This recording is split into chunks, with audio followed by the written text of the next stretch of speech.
Hello everyone, this is Travis with COCAB, Watch Collectors of California and Beyond, with another full watch review. Today we're going to be looking at the Quasar Starlight Automatic. This is just a beautiful watch. We're going to look at a lot on it, but I want you to notice that dial right off the bat. It is just honestly unbelievably beautiful. So we'll set the box over to the side there. We'll take the watch off of the cushion here. And we'll take a look at it. A little bit about the brand. This is a brand new brand launching this year on Kickstarter in about a month. The brand owner is Adam Marshall. He did send me this watch and is allowing me to keep it. That will not affect the review, but I do want to be transparent with everyone to let you know that. This is a brand that is designed in England. It is assembled in China, and it does have a Japanese automatic Seiko movement, which we'll talk about here in just a little bit. So the vision of this brand is to take the mesmerizing beauty of space and the universe and add this to their unique wristwatches. And so you can see the theme of Starlight is attempting to do just that. So this is limited edition to 250 pieces of each color. Comes in two colors, blue and green. I have the blue one, obviously. This is a classic looking, highly polished space-themed watch with an amazing Goldstone crystal. So that's what that is that you're seeing sparkling there. It looks kind of like Starlight, and it just is amazing with catching the eye and catching the light. So the prototype is 12.1 millimeters thick. Now, I do need to mention the prototype has a flat sapphire crystal, but the production model will have a domed sapphire crystal and will come in at about 12.3 millimeters. The weight is about 143 grams with all of the links. You can see the bracelet over here. On the leather strap, comes in at about 88 grams, so quite a bit lighter. Diameter is 41 millimeters wide, 44.4 millimeters with the crown. Lug to lug is about 47.5 millimeters lug to lug. Right there, you're getting a nice view of that beautiful crown there, which is actually a dark blue. Sometimes looks black, but it is dark blue. This is water resistant to 100 meters. This prototype is only 50 meters, but the production models will be 100 meters. Lug width is 20 millimeters, and then that leather strap actually tapers down to about 18 millimeters, so that's pretty nice. It has a 1-year international warranty, and let's look through the crystal a little bit. This is a sapphire domed, this one is a flat crystal, but it will be a domed sapphire crystal with anti-reflective coating. Again, the dials are either blue or green. Now I do want to point out this blue, I'll try to catch it in the light, but it can actually look black or sometimes even a dark purple. Try to shine it in the, oops, that's my Lume flashlight. Let me get my normal. You can kind of see the purplish and bluish and all that. So just to kind of show you the different characteristics of that dial and just how gorgeous it is. I am really taken with the dial actually. So logo, as you'll see, is in the 12 o'clock spot. We have then Quasar and Starlight in two different fonts, which I think is kind of cool. And then Automatic, which looks to be actually in a third font. So I've posted several posts on this watch. Several people have commented they thought the top was a little too busy. I actually like it. I don't think it's too busy, but that would obviously be a matter of personal preference. But instead of a 12 o'clock indice, you do have the logo there and then the Quasar and the Starlight. The indices are all applied and loomed. They're on every hour except for the 3 o'clock and then of course the 12 o'clock with the logo. The hands are all centrally positioned. You can see there. The minute and hour are very nicely polished with loom centers. Looks great. The seconds very thin and no loom on the seconds hand. The date window is a classic horizontal rectangle date window.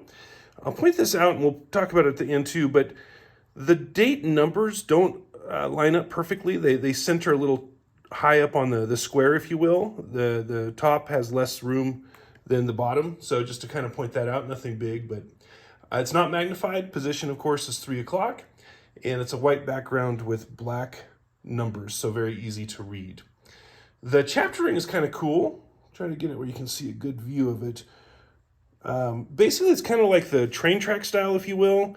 It's got the every 5-minute marker, and then actually like every 20th of a second, if you will, in between those. So it works out looking pretty good. Has a fixed polished bezel, so there's no rotating bezel. Very classic kind of dress looking watch with that. Crown again is the 3 o'clock position. It is a round, kind of almost mushroom shape if you look at it. Try to get to focus on, there you go. And it's got a thin line of grooves on that. And then on the tip again is the dark blue, appears almost black sometimes, acrylic tip. It has adequate grip. It's not great grip, but it's not bad at all. It's about 6.3 millimeters in diameter, if you measure it, and a little over 3 millimeters wide as far as sticking out from the case. It is signed with the logo, but very difficult to see. Let me hit it with a flashlight. There you can see it. So in the sun and things like that, it will show up, but it is kind of difficult to see as far as the logo goes there. It's not screw down, and as you can see, there are no crown guards.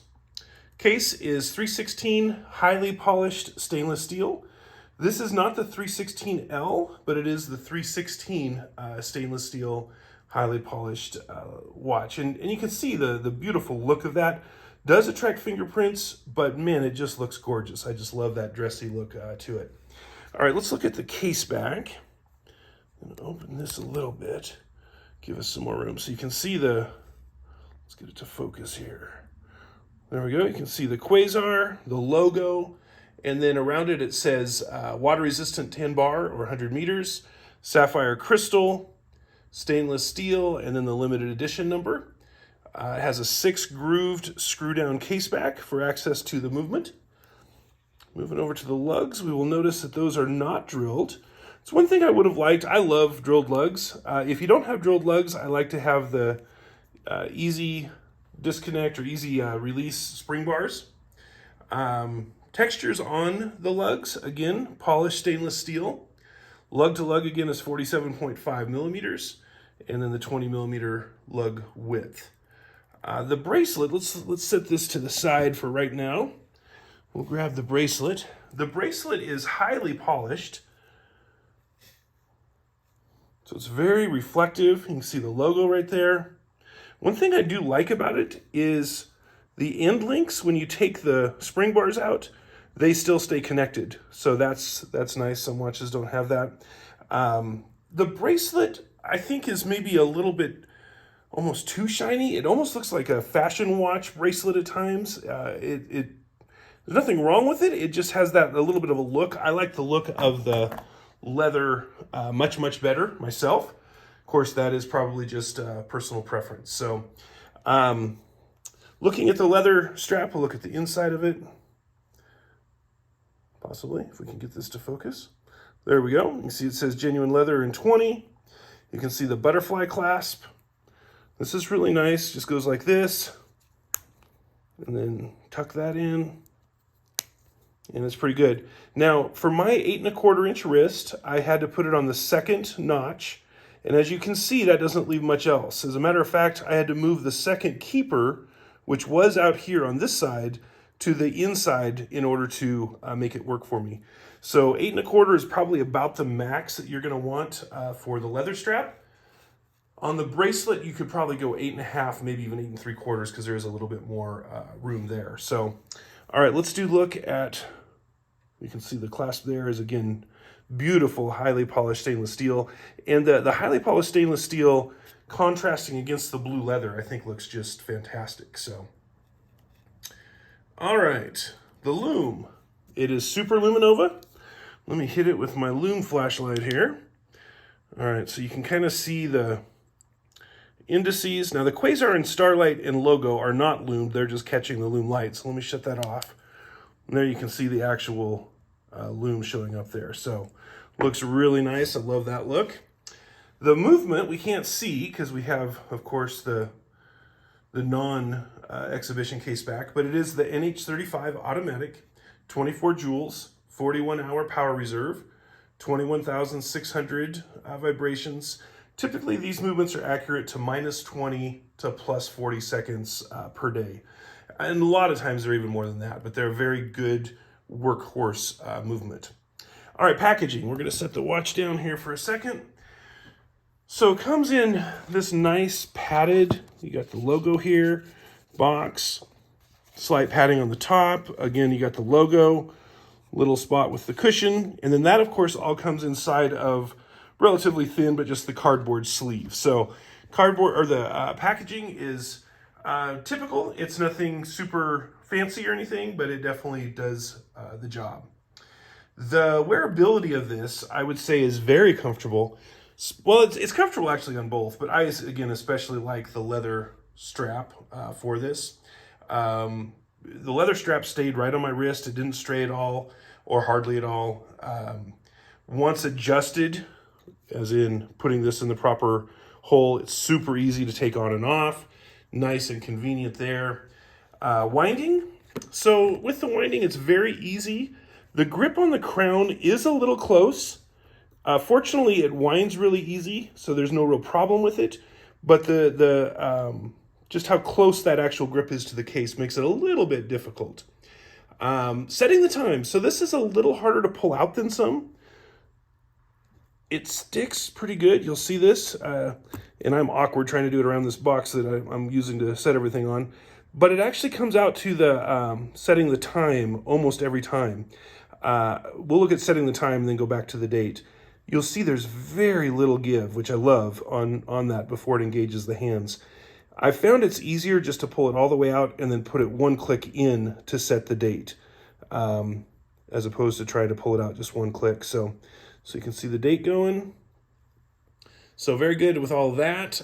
Putting on and taking off again is very easy. Basically, all the movements were pretty good. All right, so what could be improved on this? So a few things, nothing huge, but I do think the highly polished stainless steel bracelet, it just has a look that's more fashion watch than what I like. However, the leather strap is amazing.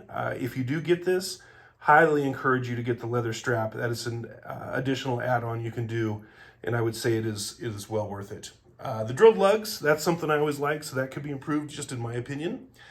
The leather strap could be a little bit longer. I have 8 1/4 inch wrists, which I know are kind of large, but they're not abnormally so.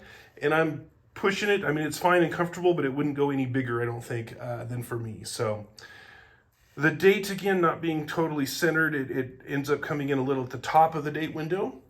Nothing huge. And then the crown just being a little difficult to pull out. The other thing, and this is more nitpicking side, but if it were me, I would loom that logo at the top at the 12 o'clock. I think that would look so good. And then I always like a screw down crown, so that's just personal preference. So, but what makes it unique and what I love, that would be the dial. Let me just go ahead and light this up again. You're just not gonna find that dial. I literally have hundreds of watches and I don't have anything with that. As a matter of fact, my wife loves this so much that we might be getting one for her as well, because it's just amazing. When you're out and about in the sun, it just catches the sun, catches the light, and gives you an experience like no other watch that I have. So just absolutely love that. I think it just makes it, quite honestly. So the other thing is the blue signed crown. I kind of like that. In the light, it actually matches that blue strap really well. So, and then the price, and we'll finish with that, but this will be available on Kickstarter in about a month. It is coming out at $300 or 250 pounds. Now after that, full retail is going to be about double that, $600 or 300 pounds. But man, if you get in on that Kickstarter price for $300, this is an amazing looking watch that will honestly set apart from everything else in your collection, most likely, at least it does in mine. So thank you for watching. I really appreciate it. Please comment, like, and subscribe. And if there's ever anything you have a question on, put it in the comments and I'll be glad to answer. Thank you and have a great day.